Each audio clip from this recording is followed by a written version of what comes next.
توجہ کریں علی والوں، ذرا سارے بیدار ہوں گے تو مزہ آئے گا، جملہ ظاہر ہونے پائے۔ میں پوری محنت سے جملہ کہنے لگا ہوں۔ میں نے کہا جناب جاؤ بوٹنی اسپیشلسٹ کے پاس، کسی ماہر سرجن کے پاس، اور اس سے کہو کہ آپریشن کر کے اس گٹھلی کے اندر سے ایک آم کا پودا نکالے، ایک آم کا گھاس نکالے۔ اچھا بڑا نہ صحیح، چھوٹا سا پودا نکال کے دکھائے، پکی نکال کے دکھائے، بڑے سے بڑا سرجن فیل ہو جائے گا اور آپریشن کر کے اس گٹھلی کو اگنے کے قابل ہی نہیں چھوڑے گا۔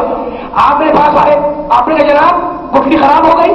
میں نے کہا آپ تو کہہ رہے تھے کہ اس کے اندر آم کا درخت ہے، شاخیں ہیں، بڑے دعوے تھے، اور اب آپ کہہ رہے ہیں کہ گٹھلی خراب ہو گئی۔ آپ نے کہا خراب ہو گئی۔ میں نے کہا گھبرانے کی بات نہیں ہے، اب دوسری گٹھلی لو اور اسے سرجن کے پاس نہ لے جانا، مٹی کے حوالے کرنا۔ چولی والوں سے بیٹھے سارے بدا ہو جائے، اسے مٹی کے حوالے۔ کتنے علی والے وہاں تک بیٹھے ہوئے ہیں، حجیہ کر رہا ہوں، کل انتقائی شان گفتگو ہوگی، پر دامن گفتگو کو سمیٹ کر یہ جملہ حجیہ کر رہا ہوں۔ میں نے کہا جناب وہ لے جاؤ گٹھلی، سرجن کے پاس نہیں، ماہر نباتات کے پاس نہیں، بوٹنی اسپیشلسٹ کے پاس نہیں۔ آپ نے کہاں لے جاؤں؟ میں نے کہا مٹی کے حوالے کرو۔ آپ نے جا کر وہ گٹھلی مٹی کے حوالے کی، پھر چند دنوں کے بعد آپ نے جا کر دیکھا کہ وہ گٹھلی ایک پودا بنی، اور رفتہ رفتہ وہ پودا ایک دن ایک تناور درخت بن گیا۔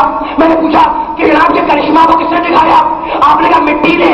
میں نے کہا مٹی کو عربی میں کہتے ہیں تراب، تو جب تم تراب کے بغیر آم کو نہ سمجھ سکو تو ابو تراب کے بغیر قرآن کیسے سمجھ لیا جائے گا؟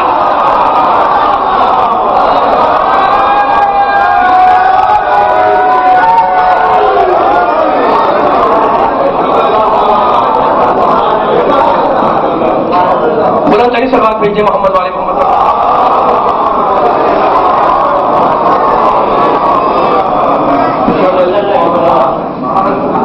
میرے سامنے وسیلے کے ماننے والے بیٹھے ہوئے ہیں، مولا آپ کو سلامت رکھے، آباد رکھے، شاد آباد رکھے۔ بس 5 منٹ اور لینا چاہ رہا ہوں تاکہ گفتگو کو سمیٹ لوں، بڑا دامن وقت کم ہے اور اس کم وقت میں سننے والوں کو ایک پیغام دینا چاہ رہا ہوں۔ تو اب جو حق کا راستہ دکھائے ہم اس کے نقشے قدم پر چلے، ٹھیک ہے نا؟ سب سے بڑا حق کا راستہ دکھانے والا میرا نبی، میرا محمد، سب سے بڑا حق کا راستہ دکھانے والا ہے کسی کو انکار نہیں ہے نا؟ نبی ہے سب سے بڑا حق کا راستہ دکھانے والا۔ ذرا آیت کو پڑھیں میرے ساتھ، افمن یہدی الی الحق، جو حق کا راستہ دکھائے اس کے پیچھے چلو۔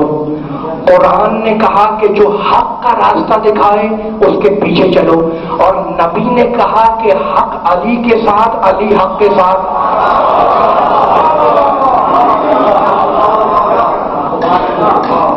قرآن نے کہا کہ جو حق کا راستہ دکھائے چلو اس کے پیچھے، نبی نے کہا کہ حق علی کے ساتھ، علی حق کے ساتھ۔ پروردگار تو حق کو ادھر ادھر موڑ دے۔ سلامت رکھے۔ اس لیے میں رک گیا تھا کہ علی کے چاہنے والے بیٹھے ہوئے ہیں، ان سے بہتر کون سمجھے گا اس حدیث کو، اس کے رموز کو، اس کے اسرار کو۔ اب ایک جملہ کہوں گا، حق علی کے ساتھ، علی حق کے ساتھ۔ یہ جملہ کہتے رسول نے، اور دعا کیا کی کہ علی کو ادھر موڑو جدھر حق موڑے، نہیں، حق کو ادھر موڑ جدھر علی مڑے، حق کو ادھر موڑ، ٹھیک ہے نا؟ اچھا تو آپ 2 جملے کہنا، حق علی کے ساتھ، علی حق کے ساتھ، اور اس کے بعد دعا کی کہ پروردگار حق کو ادھر موڑ جدھر علی مڑ رہا ہے، جدھر علی مڑ رہا ہے اس کے پیچھے پیچھے حق کو موڑ دے، ٹھیک ہے؟ اب یہ 2 جملے ذہن میں رہے آپ کے، میں فیصلہ کرنا چاہ رہا ہوں آپ سے۔ چلے ذرا 14 سال پیچھے رسول کے دور میں چلے، 14 صدی پیچھے چلے، عہد رسالت میں چلے، اور جا کر دیکھیں کتابوں کو کھنگال کر کہ جب میرا نبی مکی زندگی میں آیا، مدنی زندگی میں آیا، تو کیا کیریکٹر، کیا کردار تھا میرے نبی کا، کہ مسلمانوں کی بات نہیں کر رہا، جو رسول پر ایمان رکھتے ہیں ان کی بات نہیں کر رہا۔ یہودی نبی کو نبی نہیں مانتا، مانتا نہیں مانتا، مان لے تو مسلمان ہو جائے، ٹھیک ہے نا؟ اچھا میں نے جو حدیث بیان کی آپ کے سامنے کہ حق علی کے ساتھ، علی حق کے ساتھ، یہ آپ نے بینرز پہ لکھا بھی دیکھا ہوگا، کتابوں میں پڑھا بھی ہوگا۔ فرض کریں میں یہاں لکھ دوں کہ حق علی کے ساتھ، علی حق کے ساتھ، اور یہاں دعا لکھ دوں نبی کی کہ پروردگار حق کو ادھر موڑ جہاں جہاں علی جائے، اور سننے والوں سے پوچھ لوں جو بیٹھے ہوئے میرے نیچے تک پیچھے تک جان پائے کہ جناب یہ کیا لکھا ہوا ہے، تو سارا مجمع کہے گا جناب یہ ہمارے نبی کا قول ہے کہ حق علی کے ساتھ، علی حق کے ساتھ۔ میں نے کہا بہت شکریہ آپ کا کہ آپ نے مسئلہ حل کر دیا۔ یہ کیا ہے نبی کا اور تھکنا نہیں علی والوں، پوری بیداری چاہ رہا ہوں سننے والوں کی تاریخ جملہ کی مجلس کا. میں نے کہا جناب یہ کیا ہے؟ آپ نے کہا یہ ہمارے نبی کا قول ہے. میں نے باہر والے سے پوچھا کہ جناب یہ کیا لکھا ہوا ہے؟ آپ نے کہا یہ ہمارے پیارے نبی کا قول ہے علی کے لیے. میں نے کہا جناب بہت شکریہ آپ کا، یہ ہو گیا نبی کا قول. اور یہاں میں نے دعا لکھ دی، ادھر موڑ حق کو جہاں علی ملے. میں نے کہا یہ کیا لکھا ہوا ہے؟ آپ نے کہا یہ ہمارے پیارے نبی کی دعا ہے علی کے حق میں. میں نے کہا بس آپ فیصلہ کریں، 1400 سال پیچھے چلیں، کیا کتابوں میں آپ نے نہیں پڑھا کہ یہودی نبی کو نبی نہیں مانتا لیکن قول کا سچا مانتا تھا؟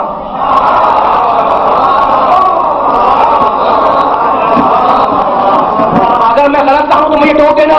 یہودی جو کافر ہے، کافر کتابی ہے، وہ میرے نبی کو نبی نہیں مانتا، نبی نہیں مانتا، نبوت پہ اعتبار نہیں ہے، رسول نہیں مانتا، لیکن قول کا سچا مانتا ہے نا. یہ کہتا ہے کہ یہ محمد صادق القول ہے، یہ محمد جھوٹ نہیں بولتا، یہ محمد صادق القول ہے، اس کا قول سچا ہے. تو فیصلہ ہو گیا علی والوں، بیدار رہنا، لگے علی والے بیٹھے ہوئے. فیصلہ ہو گیا کہ یہودیوں کو نبی کے قول پر اعتبار تھا، یہودیوں کو نبی کے قول پر ایمان تھا. اور مباہلے میں جب عیسائی آئے تو کہنے لگے ہم ان چہروں کو دیکھ رہے ہیں کہ اگر یہ پہاڑ کے ہٹنے کی دعا مانگے تو پہاڑ اپنی جگہ سے ہٹ جائے. فیصلہ ہو گیا کہ عیسائی کو میرے نبی کی دعا پر اعتبار تھا.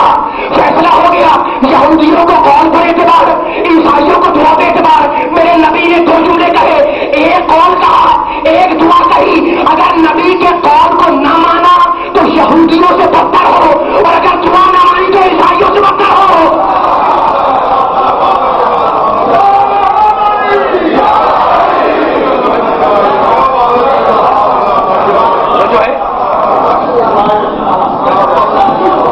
بلندی سے بات بھیجے محمد علی محمد پر مل کر.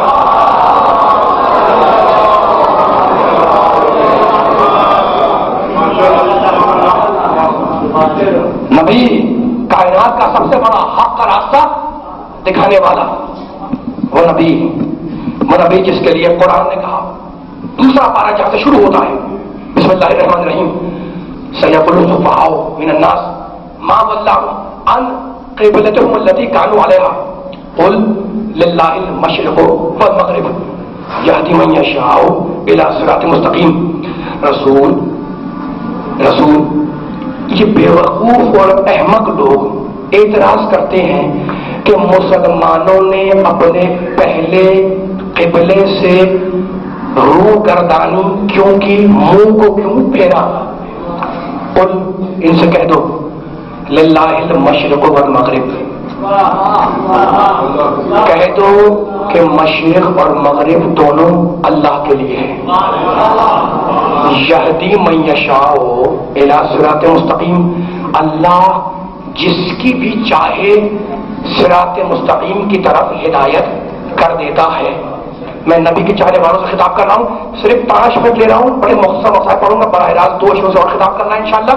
تو اب آپ کی سماعتوں پر غضب بہت بڑھنا نہیں چاہ رہا ہوں، کل گفتگو ہوگی، لیکن ذرا ایک آیت اور سنیں اسی سورہ کی اسی پارے کی. یا ہدیہ ہو گئی کہ رسول کہہ دو کہ مشرق اللہ کے لیے، مغرب بھی اللہ کے لیے، وہ جس کی چاہتا ہے ہدایت کرتا ہے. اور اب یہی پارا پھر ارشاد ہوا قد نرى تقلب وجهك في السماء فلنولينك قبلة ترضاها. رسول ہم تمہارے بار بار آسمان کی طرف رخ کرنے کو دیکھ رہے ہیں، مت گھبراؤ، ہم قبلے کو اس طرف موڑ دیں گے جس طرف تم چاہو گے.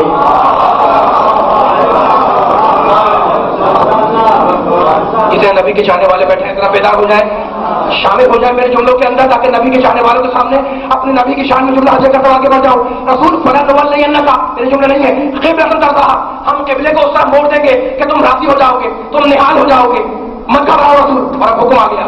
اس کے بعد کا جملہ داستان میں قرآن پڑھ رہا ہوں، فولوا وجهک شطر المسجد الحرام وحیث ما کنتم فولوا وجوہکم شطرہ.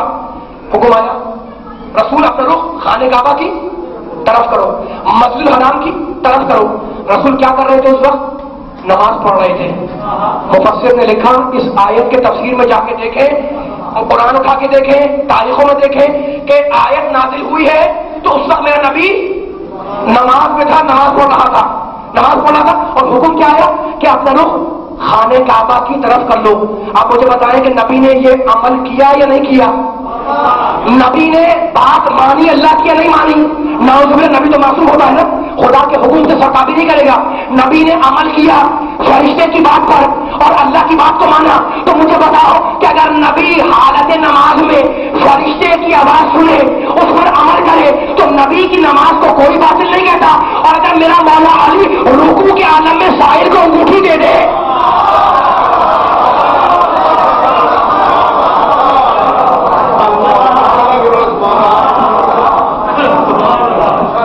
کی نماز کو کیوں اعتراض کرتے ہو؟ کہ اگر رسول کی نماز باطل نہیں تو علی کی نماز بھی باطل نہیں. رسول نماز میں ہے اور علی نے انگلی کا اشارہ کیا ہے، ٹھیک ہے نا؟ تو انگلی کی اشارہ کرنے سے نماز باطل کیسے ہو جائے گی؟ نہ نبی کی نماز باطل نہ علی کی نماز باطل. ٹھیک ہے، اب جملہ سننا، آیت وہیں پہ روک رہا ہوں جہاں پہ جملہ میں نے ختم کیا تھا. رسول اپنے رخ خانہ کعبہ کی طرف کرو. اب رسول نے رخ کیا خانہ کعبہ کی طرف، صحابہ کرام نے رخ کیا خانہ کعبہ کی طرف، اہل بیت نے رخ کیا خانہ کعبہ کی طرف. نہیں کیا میں سامنے والے تھکے لگ رہے ہیں. اگر سارے بولیں گے تو پیچھے والے بھی بیدار ہو جائیں گے. پہلی مجلس ہے، لطف لگے گا کہ تاکہ دیکھیں مجلس یہ حسین کی مجلس اور جو دوسری کلاسیں ہیں نا ان میں بڑا فرق ہے. Primary secondary M A B A M A P H D کرتے چلے جائیں آپ آگے، ان کلاسوں میں سارے بیٹھے ہوئے ہوتے ہیں اسٹوڈنٹ، طالب علم، اور لیکچرار ہو یا پروفیسر ہو یا ٹیچر ہو، وہ لیکچر دیتا ہے، سب خاموش ہو کر سن رہے ہوتے ہیں. حسین کی اس درسگاہ میں ذاکر بھی بولتا ہے، سامعین بھی بولتے ہیں. کیوں؟ اس لیے کہ ہم فقط خاموش کے ماننے والے تو ہیں نہیں.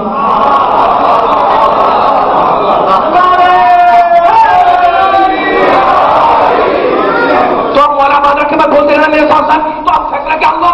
رسول اپنے کو خانہ کعبہ کی طرف کرو. رسول حالت نماز میں تھے، اللہ کا حکم آیا فَوَلِّ وَجْهَكَ شَطْرَ الْمَسْجِدِ الْحَرَامِ، اپنے رخ کعبے کی طرف کرو. رسول نے کر لیا، اہل بیت نے کر لیا، صحابہ کرام نے کر لیا. اور اب اسی کے بعد کا جملہ وَحَيْثُ مَا كُنْتُمْ فَوَلُّوا وُجُوهَكُمْ شَطْرَهُ. مومنین جہاں کہیں بھی ہو جب نماز پڑھیں تو اپنا رخ کریں کعبے کی طرف. میں پوچھ رہا ہوں یہ جو جنہیں بیٹھے ہوئے نماز میرے سامنے جنہوں نے نماز پڑھی ہے ابھی اور جو پڑھیں گے نماز، ان سے پوچھ رہا ہوں کہ جناب کے بعد نماز پڑھیں گے انشاءاللہ فجر کی صبح کی، تو رخ کہاں کریں گے؟ خانہ کعبہ کی طرف. ٹھیک ہے نا؟ میں کہاں رخ کروں گا؟ خانہ کعبہ کی طرف. اچھا یہاں لاہور سے اگر سفر کرنا پڑ جائے آپ کو کسی کام کے لیے، پنڈی اسلام آباد، وہاں گئے، نماز کا وقت ہو گیا، مصلی بچھایا، رخ کہاں کیا؟ کعبے کی طرف. اب میں کوئی آیت نہیں پڑھ رہا، بس جملہ قابل قبول ہو تو خاموش نہ بیٹھنا علی والوں. میں کراچی میں ہوں، جب بھی رخ کروں گا کعبے کی طرف. آپ لاہور میں ہوں یا پنڈی میں ہوں، نماز میں رخ کریں گے خانہ کعبہ کی طرف. اچھا چھوڑے آپ پاکستان کی بات، ایران گئے زیارتوں پر، عراق گئے زیارتوں پر، نماز کا وقت ہوا، مصلی بچھایا، اللہ اکبر، خانہ کعبہ کی طرف رخ کر لیا. عراق گئے، مصلی بچھایا، اللہ اکبر، خانہ کعبہ کی طرف رخ کر لیا. تو چاہے پاکستان والا ہو، چاہے ایران والا ہو، چاہے عراق والا ہو، جب نماز پڑھے گا تو رخ کرے گا خانہ کعبہ کی طرف. لیکن کمال یہ ہے کہ کعبہ نہ لاہور والوں کو نظر آتا ہے،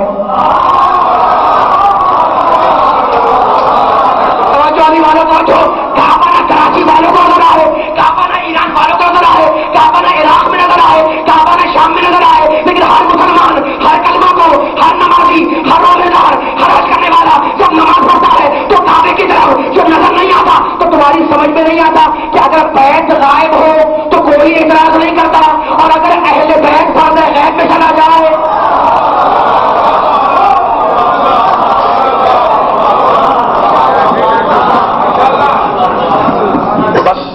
ختم ہو رہی ہے. آپ سے یاد لے میں نے صرف 5 منٹ رہ گئے. اگر بیت غائب ہو کسی کو اعتراض نہیں، اور اگر اہل بیت کی پردہ غیب میں چلی جائے تو یہ مگوئیاں کہ جناب غائب کیسے ہو گیا، کیوں غائب ہو گیا، کیسے غائب ہو گیا، کب غائب ہوا، تھا بھی کہ نہیں تھا، وجود ہے. انشاءاللہ گفتگو ہوگی امام زمانہ پر بھی اس اشرے کے اندر. لیکن آپ گفتگو کو سمیٹ رہا ہو تو آپ خانہ کعبہ حکم آیا کہ قبلے کو، خانہ کعبہ کو قبلہ بناؤ. اب رسول نے بنایا نہیں بنایا؟ بنایا نا. اچھا مجھے تاریخ میں ملا کہ یہ حکم جو آیا نا کہ خانہ کعبہ کو قبلہ بناؤ، یہ حکم آیا ہے سن 2 ہجری میں. یہ ذہن میں رکھیے گا، خانہ کعبہ قبلہ بنا ہے سن 2 ہجری میں. اب 2 ہجری میں جتنے مسلمان تھے وہ رسول کو ماننے والے ہیں، وہ سب نماز پڑھیں گے خانہ کعبہ کی طرف رخ کر کے. ٹھیک ہے نا؟ رسول، اہل بیت، صحابہ کرام، سب کی نماز خانہ کعبہ کی طرف. کب سے؟ 2 ہجری سے. اپنا فیصلہ آپ کے حوالے کرنا ہوں. کعبہ قبلہ بنا 2 ہجری میں عالمین کا، ٹھیک ہے نا، اور کعبے سے بت گرائے گئے سن 8 ہجری میں فتح مکہ میں. جب مکہ فتح ہوا ہے، فتح مکہ ہوئی ہے، اس وقت علی نے دوش رسول پہ چڑھ کر بتوں کو توڑا ہے نا. تو فتح مکہ ہوئی ہے 8 ہجری میں، رسول مدینے جا چکے تھے، وہاں سے پلٹے ہیں، فتح مکہ ہوئی ہے اور کعبے سے بت گرا دیے گئے. اور کعبہ قبلہ کب بنا؟ 2 ہجری میں، ٹھیک ہے نا. تو 2 ہجری سے لے کر 8 ہجری، تھکنا نہیں علی والا، بس آپ نے جملہ بھیجا رہنا. 2 ہجری سے لے کر 8 ہجری تک کی نمازیں رسول کی، صحابہ کی، اہل بیت کی اس کعبے کی طرف جس میں بت ہے. بت تو آ جا رہے ہیں نا. 8 ہجری میں مکہ فتح ہوئی ہے اور آپ نے سنا علماء سے کہ جناب وہاں پہ رسول نے چڑھایا علی کو اور علی نے بتوں کو توڑنا شروع کر دیا، ٹھیک ہے نا. 8 ہجری، تو 8 ہجری کے بعد کعبہ تھوڑی بنایا قبلہ، وہ تو پہلے بن چکا ہے 2 ہجری میں. جب بن چکا ہے تو اب بت رکھے ہوئے ہیں اور 8 ہجری میں بت گریں گے. تو 2 ہجری سے لے کر جو پیریڈ بنتا ہے 8 ہجری تک وہ نکالو تو کیا ملے گا نتیجہ؟ کہ رسول نے اس کعبے کی نماز پڑھی جس میں بت ہے، صحابہ نے نماز پڑھی جس میں بت ہے، اہل بیت نے نماز پڑھی جس میں بت ہے. اب ہے کوئی مفتی جو فتوا دے کہ نبی کی نماز باطل؟ بیدار ہونے والے پیدا کروانا پیدا ختم کر رہا ہوں. ہے کوئی مفتی جتنے بیٹھے دائیں بائیں سے پیدا ہو جائے؟ ہے کوئی مفتی جو فتوا دے کہ صحابہ کرام رضی اللہ عنہم اجمعین کی نماز باطل؟ ہے کوئی مفتی جو فتوا دے کہ اہل بیت کی نماز باطل ہو گئی؟ کوئی نہیں ہے نا. کوئی نبی کی نماز کو باطل نہیں کہے گا، صحابہ کی نماز کو باطل نہیں کہے گا، اہل بیت کی نماز کو باطل نہیں کہے گا. تو پھر اصول کیا بنا؟ اصول یہ بنا کہ کعبہ کعبہ رہا، بت بت رہے. میرے جملے تک پہنچنے والی والوں پہ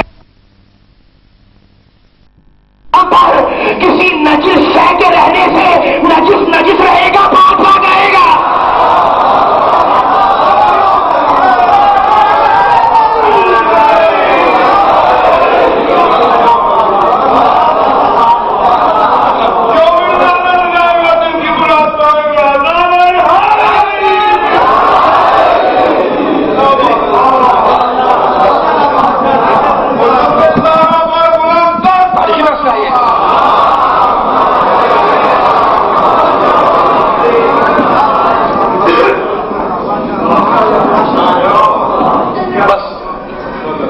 کی سلامت رکھے آپ کو. پہلی محرم ہے. وہ حسین جو مدینہ چھوڑتے وقت یہ کہہ رہا تھا کہ اگر میرے نانا کا دین میرے قتل کے بغیر نہیں بچ سکتا تو تلواروں آؤ اور مجھے ٹکڑے ٹکڑے کر دو. ماتم کرو گے، رو گے، لیکن ہاتھ جوڑ کر ایک روایت پڑھنا چاہ رہا ہوں. دیکھو مدینے کا واقعہ ہے. ایک شخص آیا میرے مولا عابد بیمار کے پاس اور آ کے کہنے لگا کہ فرزند رسول میرے گھر میں شادی کی تقریب ہے اور اہل خانہ کی خواہش یہ ہے کہ آپ اس تقریب میں شرکت فرمائیں.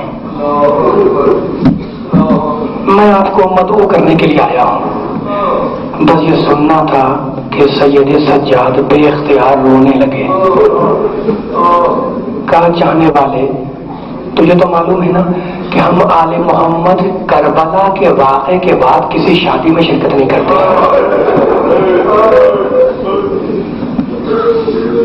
چلا گیا وہ شخص، چلا گیا. پھر آیا کہا فرزند رسول میرے اہل خانہ نے یہ طے کیا ہے کہ اگر امام تشریف نہیں لائیں گے تو شادی بھی نہیں ہوگی. بس آپ رو رہے ہیں، مطلب مسائل نہیں پڑھوں گا، خدا آپ کو سوائے غم حسین کے کوئی غم نہ دے. ایام پیدا شروع ہو گئے. اور دیکھو جملہ کہہ دوں، یہ وہ دن ہے جن کی یاد منانے کے لیے ہماری ماؤں نے ہمیں پیدا کیا ہے. رسول میرے اہل خانہ نے یہ طے کیا ہے کہ اگر آپ نہیں آئیں گے تو شادی میں نہیں ہوگی. کہا اچھا اگر تم نے مدعو کیا ہے تو میں آ جاؤں گا، میں ضرور آؤں گا، لیکن شادی سے پہلے میرے بابا کی مجلس منعقد کر دینا. شادی سے پہلے میرے بابا کی مجلس منعقد کر دینا. کہا فرض رسول منظور ہے، عقد بعد میں ہوگا، مجلس پہلے ہوگی. بس رونے والوں روایت ختم کر رہا ہوں. شادی کا دن آیا، مجلس منعقد ہوئی، امام تشریف لائے، صاحب خانہ نے بڑھ کر امام کا استقبال کیا، صدر مجلس میں لے جا کے بٹھلا دیا اور اپنے فرائض میں مشغول ہو گیا۔ جب کچھ دیر بعد نگاہ کی تو دیکھا کہ امام صدر مجلس میں موجود نہیں ہے۔ تشویش ہوئی کہ امام گئے تو کہاں گئے؟ جب تلاش کیا تو دیکھا کہ جہاں مجلس میں آنے والوں نے چوٹیاں اتاری ہیں اس مقام پہ میرا امام بیٹھا ہوا ہے۔ لڑکنے لگا، کہا فضل رسول آپ کہاں چلے گئے تھے؟ تو لوگ کہنے لگے کہ اے شخص تیری نگاہیں تو حاضرین کو دیکھ رہی ہیں اور میری نگاہ فاطمہ زہرا کو دیکھ رہی۔ بس آپ کی آوازیں بلند ہو گئی، خدا آپ کو سوائے غم حسین کی کوئی غم نہ دے، لیکن ہاتھ جوڑ کے بس آخری جملہ سنو۔ پوری باتیں تمہارے ذہنوں میں آ گئی نا، تمہاری آنکھیں نمناک ہو گئی، دل میں گداس پیدا ہو گیا، آوازیں بلند ہو گئی، خدا حسین پر رونے والوں کو سلامت رکھے۔ لیکن یہ دعا، یہ سلامتی بتاؤں، ایک دکھیاری ماں نے پوچھا تھا رسول سے کہ بابا جب آپ نہیں ہوں گے، علی نہیں ہوں گے، میں بھی نہیں ہوں گی، حسن بھی نہیں ہوگا، تو پھر میرے لال پر روئے گا کون؟